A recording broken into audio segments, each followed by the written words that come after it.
Hello guys, in this video I am going to show you how to add the card to the Apple Wallet in the Stocard application.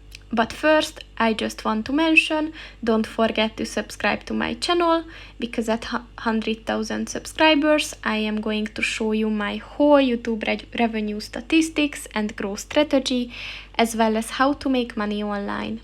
Let's jump into it. First of all, open the application on your phone. And then click on the cards button at the bottom of the page on the left. And then just click on a card that you added. And then click on the three dots at the top of the page on the right. And then click on the Add to Apple Wallet button. And then just click on the Add button. And that's pretty much it for this video, guys. See you in the next one. Goodbye.